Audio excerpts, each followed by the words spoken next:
everyone, welcome back to another video. And for today's video, I have no idea what I'm gonna eat. So the theme of the video is I'm going to try out a cuisine that I've never had before, and I don't even know what it is because he went and picked everything out, and I'm gonna be presented the dish one by one and probably told about what I'm gonna eat and just experience the dish. And I've actually did one of these kind of videos where I tried Nigerian food, even though I didn't know I was gonna try Nigerian food. And if you want to watch that, the link is right here. And so what are we gonna have today? What cuisine are we gonna have today? For today's video, you are going to have Kurdish food. Do you know what a Kurdish food is? No, I don't even know where that place is. Okay, let me just tell you. Kurdish food, where is it actually from? So Kurdish food is basically from the Kurdish region, the Kurdistan region. Do you know what the Kurdistan region is? Of course not. So Kurdistan is a region that comprises of Iraq, southern Syria, northwestern Iran and southeastern Turkey. So it's basically a region that comprises of the middle of the Middle East, I'd say. Countries like Iraq, Iran, Turkey and Syria. Do you have any idea what the type of food you're gonna eat? Based on your description of where Kurdistan is situated, I'm guessing a lot of grills and dishes like we find in Middle East. Now that you know where Kurdistan is, let me tell you about Kurdish cuisine. So Kurdish cuisine is a very meat-oriented cuisine. Ooh, I already like it. Yeah, and like they consume a lot of lamb and chicken. So that was a quick lesson on Kurdistan from Google, which I could have found out if I had my phone with me, but thank you. So we're gonna start eating and you're gonna give me dishes and explain what they are. So without much further ado, let's start eating. So let's start the video with a bang.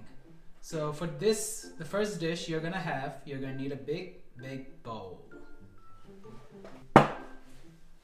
So got my bowl right here. What do I do with it? So I'm gonna guide you step by step on how to eat this particular dish. Oh, DIY. Yeah.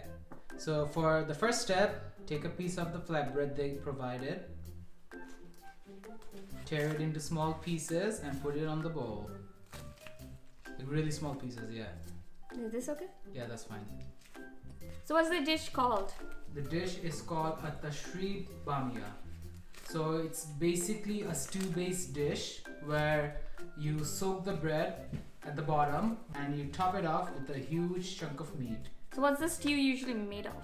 The stew is basically made up of a lot of ingredients such as okra, meat, leftover chickpeas and all this stuff.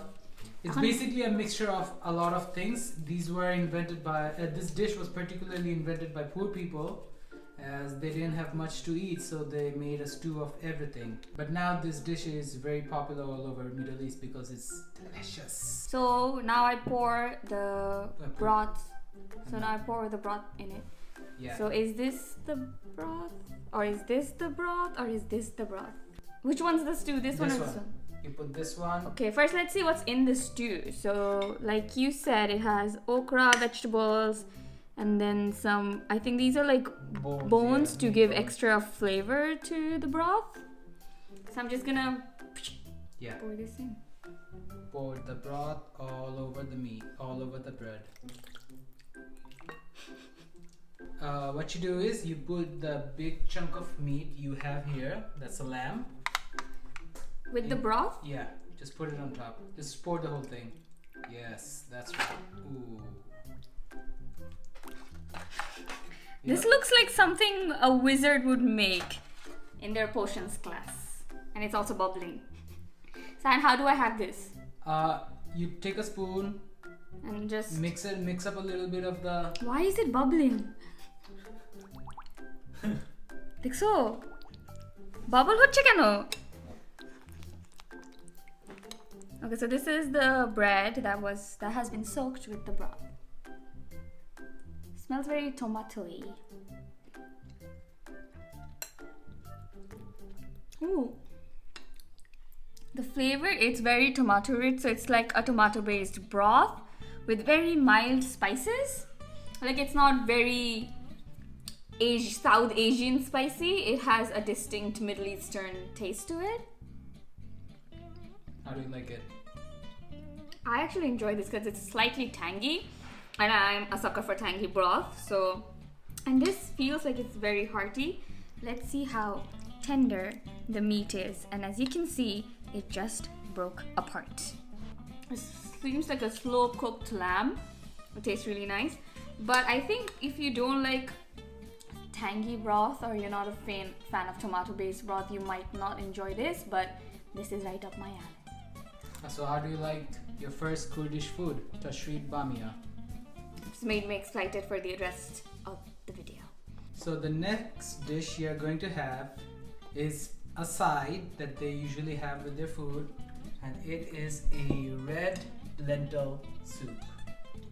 So this is a very popular Kurdish side. Oh, it has meat in it? Yeah, and like it's basically served with bread, rice, or whatever you want, and it's usually consists of lentils and beans and all this stuff. Looks like a butter bean. Yeah, similar. Feels like a modified version of the British baked beans. But how do you like it? Is it good? Can't say I love it. Yeah, you definitely need something with it, like rice or bread. And from the two dishes I've had, I can say they love their tomatoes, because this is again a tomato based broth. And yeah, if you're a fan of baked beans, you're gonna dig this. I'll just try it with some bread.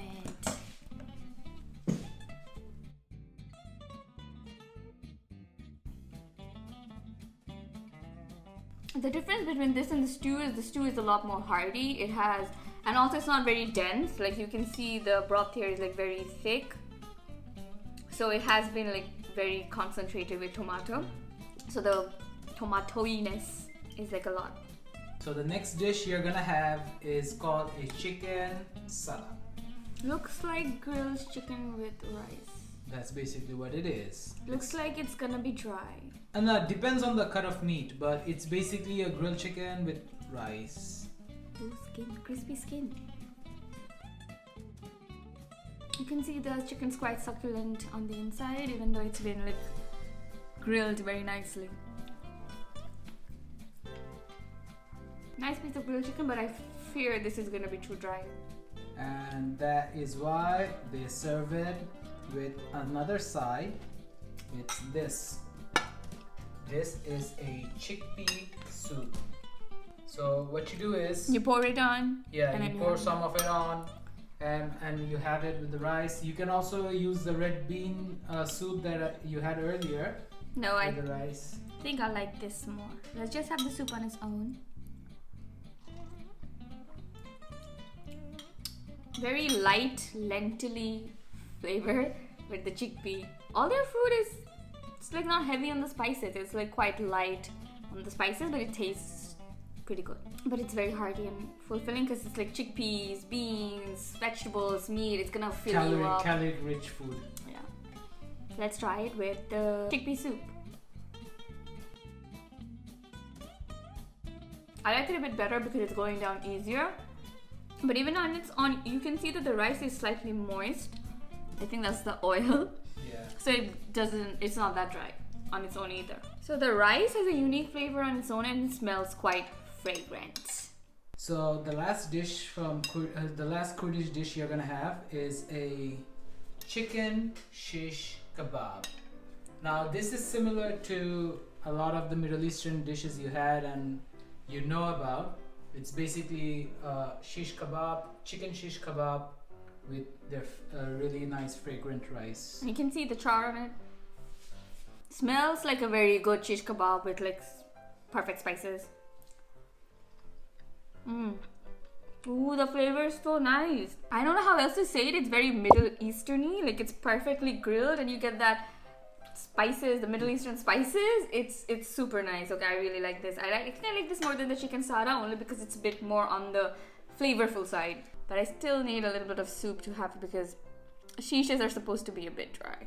So you had Kurdish food for the first time. What did you think of it and which one was your favorite dish? So my first impression on Kurdish food is like it has a lot of Middle Eastern influence obviously because of its geographical location. and also it's very, very, very hearty. And the guy who was selling it, he was saying that the difference between Asian and their cuisine, like South Asian and their cuisine, is that we use a lot of oil, and their one's a bit lighter. And I can definitely see it. Like, it's caloric rich, but it's not heavier on the oily side. Everything's pretty light, starting from the soups to the broth. It's not oily, but it's very, very, very fulfilling and very hearty. And I think my favorite dish was the stew, Atashree bamia, followed by the chicken sheesh, because this is just really good. And chicken sada, it's nice. It's nothing to complain about, but it's nothing that I've never tasted before. So yeah, but this was a very good experience. So that was the end of our Kurdish food. Now I got one more dish for you, and it's something that you love. You absolutely love. I bought you a chicken mindi rice. It's the best day ever. It's one of my favorite dishes. I grew up eating this. So this is a very popular Middle Eastern dish. It's originated from Yemen, and one of the it's distinct because it's cooked in like a pit oven, like in a tandoor, and they use a special kind of spices. It's like Yemen spices. It's mainly black pepper, cardamom, cinnamon, and a lot of other different things. And the chicken is basically roasted above the rice, and the steam from the rice is what like helps it get so moist and tender, and it's slow cooked, and it's delicious. They also gave you a mixed salad on the side and a spicy tomato sauce. This is what you need this when you're having mandi. And some people even pronounce it mindi, so it's up to you. And I also got you a green sauce with it. Yeah, you need the sauces. And look at the chicken. The skin of the chicken is honestly my favorite part of the dish, along with everything else. And the rice, I'm salivating too much to speak. The rice is super fragrant, and the spices, you can feel it. It's amazing. You dove straight into it, didn't you?